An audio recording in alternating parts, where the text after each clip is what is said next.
우리가 우리에게 죄 지은 자를 사하여 준 것 같이 우리 죄를 사하여 주옵시고 우리를 시험에 들게 하지 마옵시고 다만 악에서 구하시옵소서.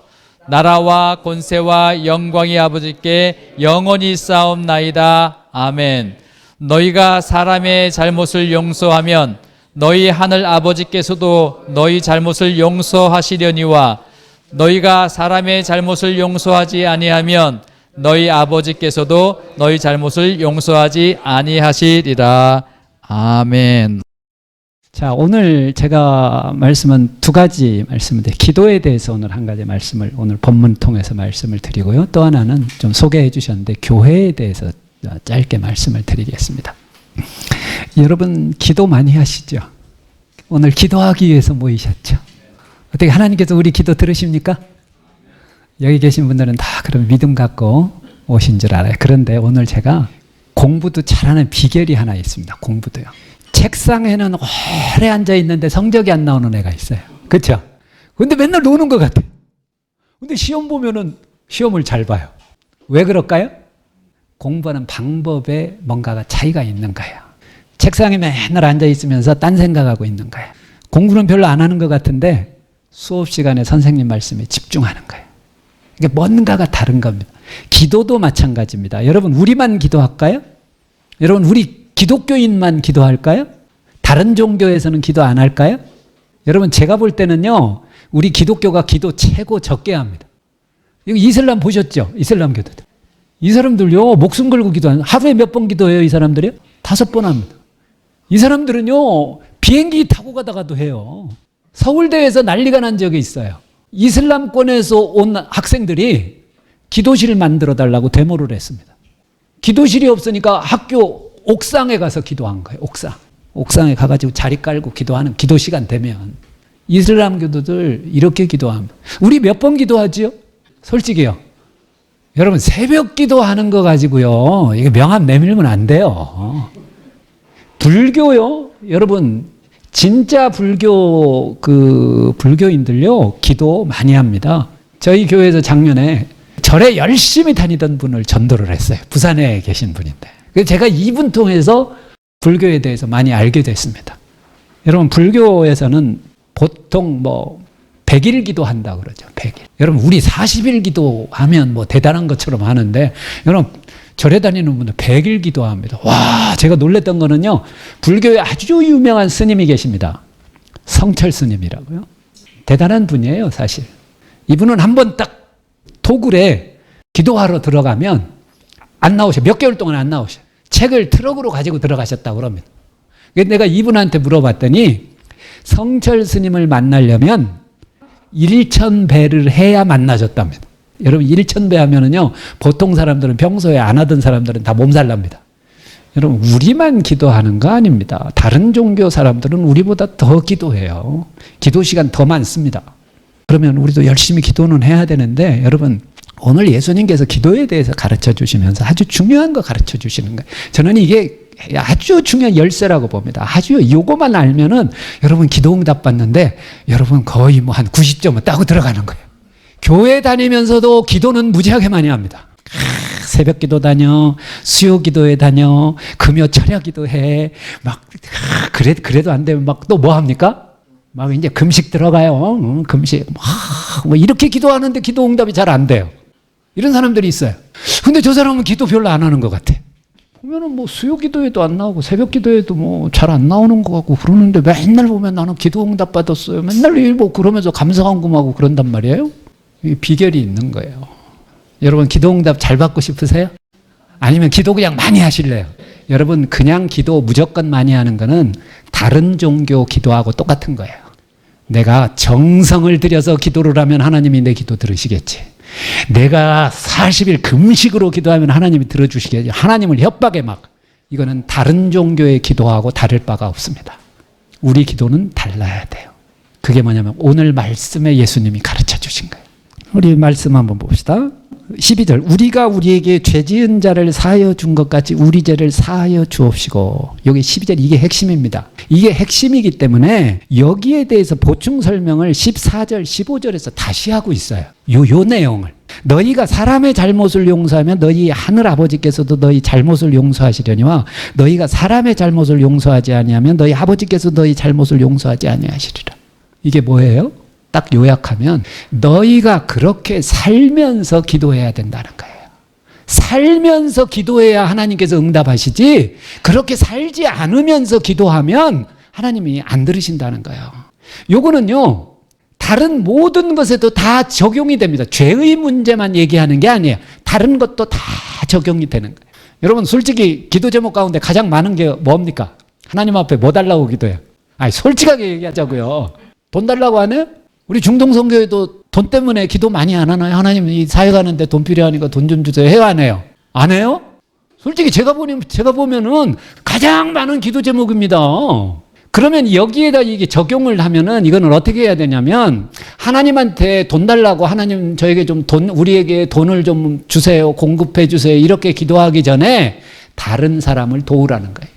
다른 사람을 도우면서 그렇게 기도를 해야 하나님께서도 우리가 다른 사람의 죄를 용서해 준 것처럼 하나님께서 우리의 죄를 용서해 주는 것처럼 우리가 다른 사람을 많이 돕고 섬기면 하나님 앞에 기도할 때 하나님이 나에게 공급해 주신다는 거예요.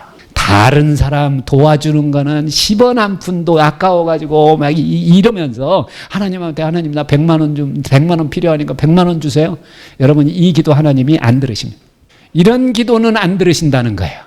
여러분 제가 목회하면서 왜 돈 때문에 하나님 앞에 기도를 안 했겠어요. 근데 가장 기억에 남는 게 제가 이제 교회를 개척해가지고 몇 년 지났는데 정말 힘들었습니다. 예배당도 그때는 뭐 이따가 뭐 나가라고 그래가지고 제대로 뭐 모일 장소도 없고 그래가지고 어디 청소년 회관을 빌려가지고 교실 하나 요만한 교실 하나 빌려가지고 주일날만 예배를 드렸어요. 그것도 한 번 모일 때마다 10만 원씩 내면서. 그러니까 저도 사실은 막 너무 힘든 거예요. 어느 날 그래도 이제 그 힘든 가운데도 우리가 이제 선교사님을 조금 이렇게 후원하고 있었는데 저희 교회에서 후원을 하던 선교사님이 한 분이 들어오셨어요. 그래가지고 제가 아이고 잘됐다 선교사님 오늘 이번 주에 우리 교회 오세요. 대신 선교사님이 설교 좀 해주세요. 그랬더니 선교사님께서 아무튼 말씀을 전해주시는데 참 선교사님들 말씀은 정말 참 은혜롭습니다. 그냥 아무튼 성령의 감동이 좀 그렇게 오더라고요. 제가 오히려 은혜를 받았어요. 그런데 성령께서 저에게 감동을 딱 주셨어요. 예배 딱 거의 마치는 시간에 성령께서 제 마음속에 오늘 헌금은 이 선교사님 다 드려라. 여러분 어떻게 감사합니까? 갈등돼 갈등. 왜요? 야 이거 오늘 헌금 너무 많이 나오면 안 되는데. 솔직히 갑자기 헌금들 많이 해가지고 너무 많은 액수면 다음 주 헌금이 적어질 거 아니에요. 이거 야 아무튼 아멘 했어요. 아멘 하고 네 그렇게 하겠습니다. 그러고 이제 예배 마친 후에 이제 우리 재정 집사님이 헌금을 다 개수하고 이제 저한테 이제 아무튼 가지고 왔어요. 목사님 오늘 헌금이 얼마입니다. 그래서 제가 우리 집사님한테 성령께서 감동하신 게 있으니까 집사님 딱 여기까지는 딱 나왔어요. 집사님 어떻게 해야 돼요? 오늘 헌금은 우리 선교사님 다 드립시다. 이렇게 나와야 되는데 세상 집사님 딱 해놓고 20만 원만 떼서 20만 원만 떼서 선교사님 사례비로 드리세요. 목사가 이렇습니다. 돈 문제가 이렇게 어려운 거예요. 딱 이렇게 하고 돌아섰는데 이렇게 얘기하고 이렇게 단 5발자국 딱 갔는데 성령께서 제 마음 가운데 책망을 하시는데 뭐라고 책망하셨겠어요? 네가 목사냐? 저는 그날을 잊을 수가 없어요. 그래가지고 제가 순간적으로 아이고 죄송합니다. 잘못했습니다. 그래가지고 돌아서가지고 집사님한테 가가지고 그날 헌금이 68만 원인가 나왔던 것 같아요. 집사님 돈 있는 거 좀 내놔요. 2만 원 더 채워가지고 70만 원 채워가지고 우리 선교사님 드립시다. 그리고 집사님은 참 이 집사님들이 믿음이 더 좋아요. 뭐 따지지도 않고 뭐 그냥 뭐 목사님이 알겠습니다. 그래가지고 이제 70만 원 드렸어요. 그런데 그날 집으로 돌아가는데 성령께서 저에게 또 감동을 주셨. 뭐요? 내가 오늘 너의 믿음을 테스트했다. 내가 오늘 네 믿음 테스트한 거야. 그러면서 조만간 너희 교회에 내가 큰 선물을 하나 주겠다. 딱 이러시더라고요. 할렐루야. 그리고 나서요 실제로 제 생각에 그게 이제 늦 여름이었으니까 한 2, 3개월 흐르고 나서 저희 교회가 거의 7억 되는 건물을 구입을 했습니다. 여러분 몇 배요? 계산해 보세요. 여러분 우리가 그런 삶을 살 때 하나님께서 우리에게 또 주시는 거예요. 여러분 이게 기도의 키입니다. 키요. 다른 사람은 사랑하지 않으면서 하나님한테 나 좀 사랑해 주세요? 이 원리가 아니에요. 여러분 다른 종교는요 나의 삶과 관계없어요. 내가 어떤 삶을 살아도 관계없어요. 내가 그냥 정성만 들여서 기도하면 된다고 생각해요. 그러나 우리는 그렇지 않습니다. 여러분 우리는 삶이 전제되어야 하는 기도입니다. 하나님한테 구하기 전에 반드시 점검해야 돼. 나는 이런 삶을 살고 있는가? 하나님한테 돈을 구한다면 나는 지금 다른 사람을 많이 돕고 있는가? 하나님 앞에 긍휼을 원한다면 나는 다른 사람을 긍휼히 여기는가? 이게 안 되니까 구분이 안 되는 거예요. 다른 종교하고. 자, 여러분 기도 이것만 알아도 제가 볼 때는 기도 90% 이상은 여기에 다 걸립니다.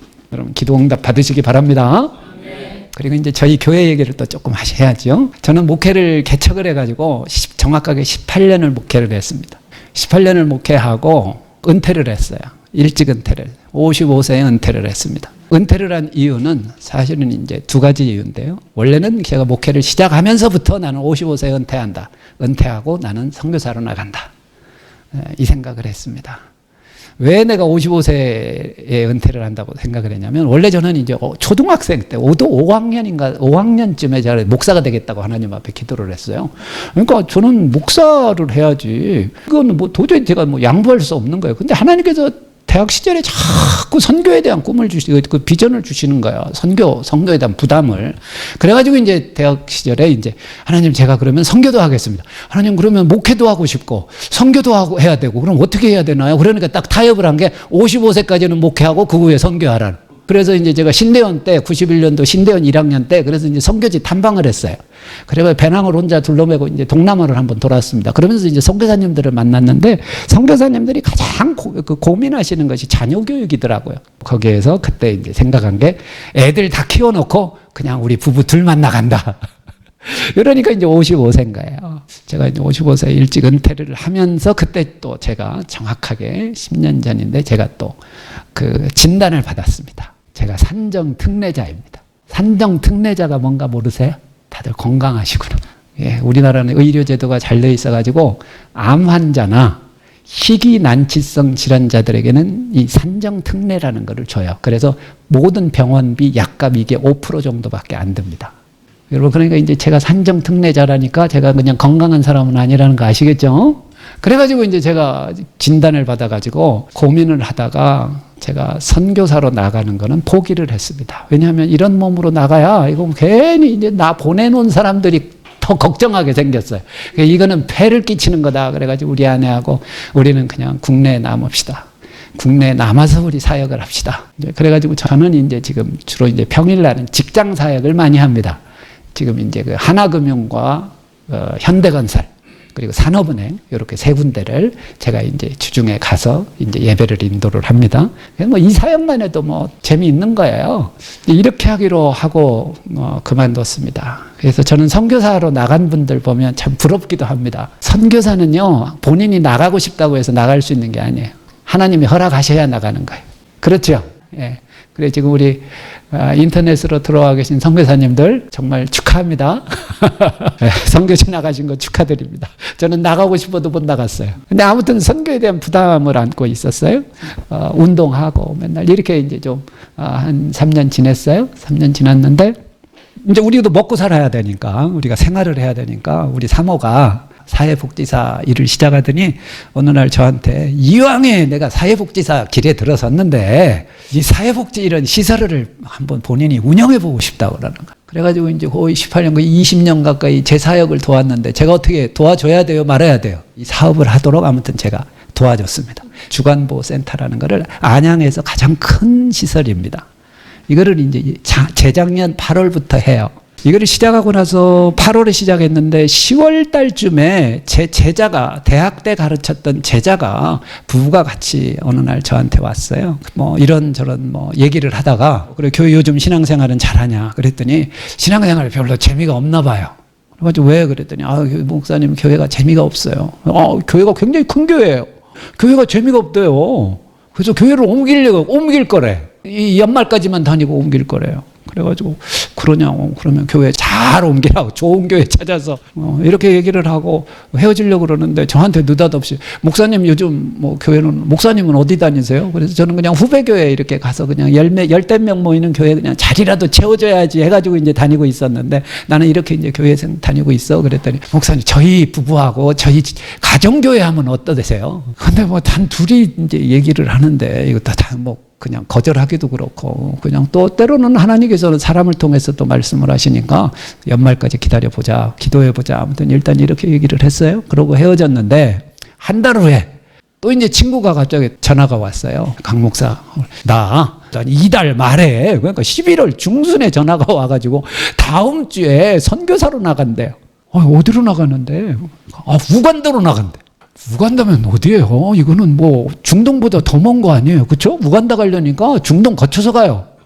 그러면은 만나서 밥이라도, 우리 한국 사람들은 밥이라도 함께 먹어야 돼요. 그렇죠? 식사를 하고 확인해야 될 게 있죠. 그래서 파송교회는 어디야?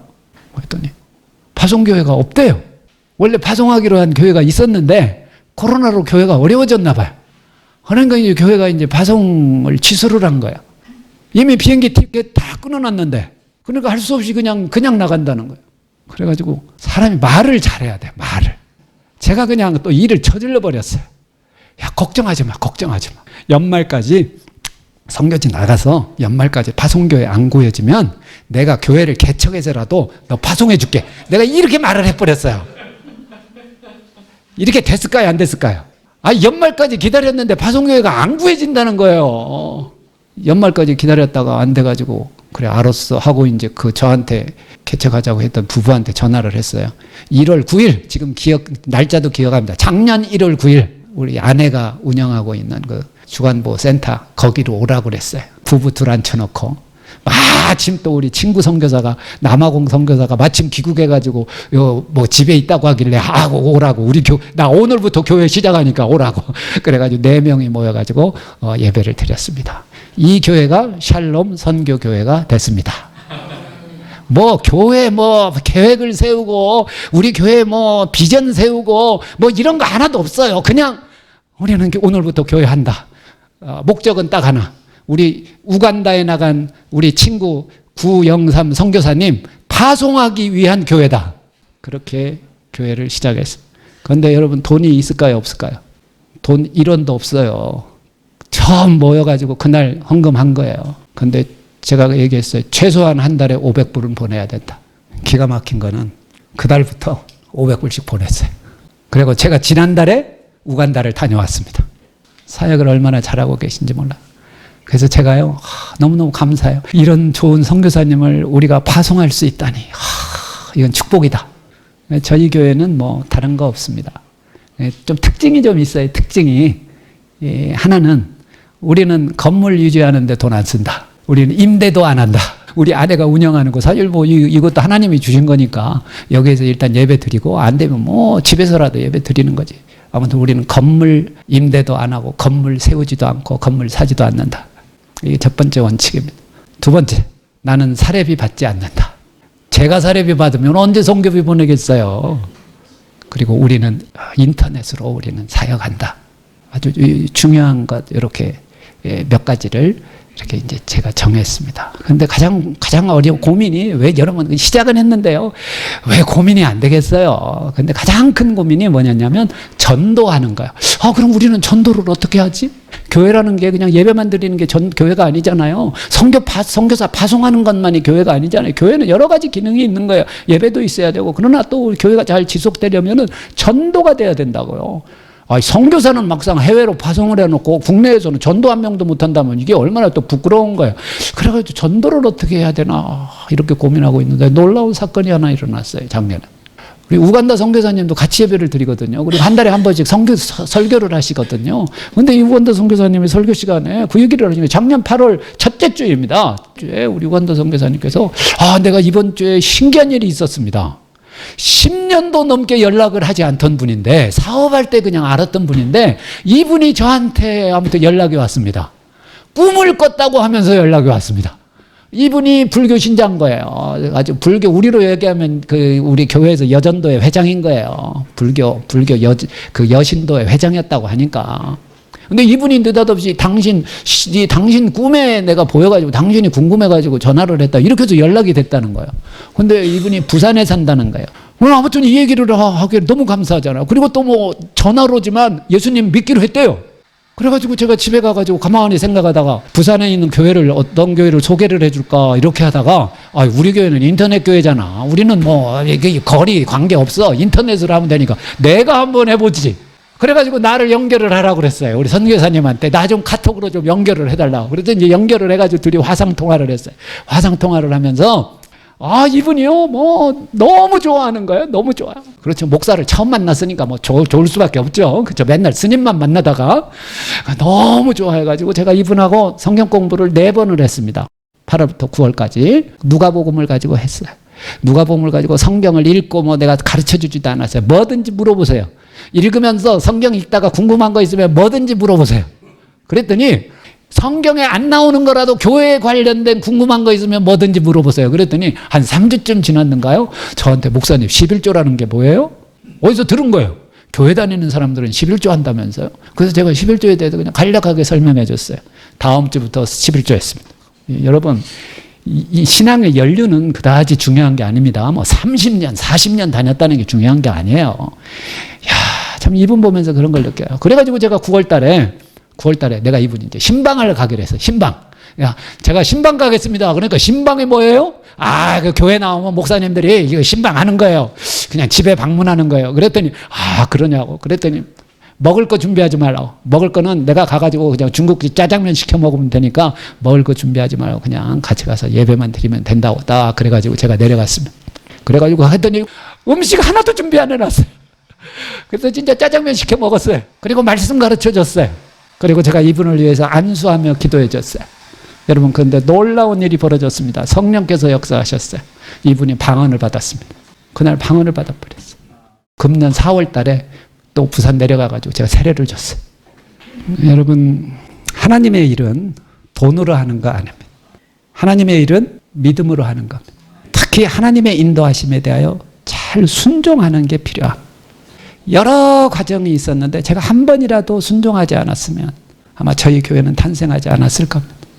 부족하지만 그래도 하나님이 나에게 감동을 주실 때 이게 하나님의 뜻이 아닐까? 의심이 들기도 했지만 아무튼 순종했어요. 순종했더니 하나님께서 선교사를 파송할 수 있다는 거는요, 저는 이거 제가 18년 목회하면서 개척해가지고 선교사 파송을 못했었어요. 맨날 그래 우리 교회가 먼저 성장하고 이렇게 되면 선교사 파송해야지. 맨날 이렇게 하다가 선교사 파송 못했었어요. 근데 제가 2번째 교회를 개척하면서는 개척한 목적 자체가 선교사 파송입니다. 얼마나 감사해요. 그렇죠? 중동 선교에 오늘 제가 와서 보니까 오랜 역사를 갖고 있습니다. 하나님께서 오늘까지 도우신 거예요. 감사할 일입니다. 그러나 여러분, 하나님 앞에 더 신실해야 합니다. 하나님 앞에 더 순종해야 합니다. 맨날 옛날 얘기해서는 안 돼. 옛날엔 이랬는데. 그럴 바에는 차라리 문을 닫고 새로 시작하는 게 좋습니다. 하나님께서 중동 선교회를 통해서 하나님의 나라를 정말 땅끝까지 확장시켜 주실 줄로 믿습니다. 성령께서 여러분에게 감동하실 때 여러분 그 감동에 순종하시기 바랍니다. 어떤 일이 일어날지 모릅니다. 저는 제 인생이 끝난 줄 알았어요. 병들었죠. 목회도 은퇴했죠. 제가 뭐 무슨 돈이 있습니까? 뭐가 있습니까? 아무것도 없죠. 근데 하나님께서 참 포기했는데 진짜 모든 것을 다 내려놨는데 하나님께서 놀라운 일을 또 이렇게 행해 주셨습니다. 저는 이것만으로도 제 인생은 성공했다라고 생각합니다. 하나님께서 여러분 인생을 또 새롭게 또 사용하실 줄로 믿습니다. 기도하겠습니다. 하나님 아버지, 우리 중동 선교회를 축복합니다. 사람이 한 일이 아닙니다. 하나님께서 하신 일입니다. 그러나 이제는 우리가 오늘 새롭게 하나님이 여전히 하실 것을 기대하며 하나님 앞에 순종하기를 원합니다. 특별히 기도도 우리 의로 하지 않게 하옵소서. 우리 열심으로 기도하지 않게 하옵소서. 오늘 예수님께서 말씀하신 것처럼 너희가 다른 사람의 죄를 용서하면 하나님께서도 너희 죄를 용서하시리라는 말씀처럼 하나님 우리의 삶이 먼저 하나님 아버지 앞에서 구하기 전에 살아갈 수 있기를 원합니다. 받는 것보다 주는 것이 복되다 하셨사온데, 하나님 아버지 우리 중동선교회도 받는 것보다 주는 것을 더 즐거워하는 선교회 되게 하옵소서. 특별히 해외에서 사역하시는 우리 선교사님들을 붙드시고 하나님 그들을 위로해 주시고 힘주시기를 원합니다. 하나님 그들의 사역 가운데 많은 고난도 환난도 있을 것입니다. 그러나 낙심하지 아니하고 나를 도우시는 하나님을 신뢰하며 하나님께서 주시는 은혜로 살게 하여 주시옵소서. 할렐루야. 감사합니다. 모든 것 우리 주 예수 그리스도의 이름으로 기도하옵나이다.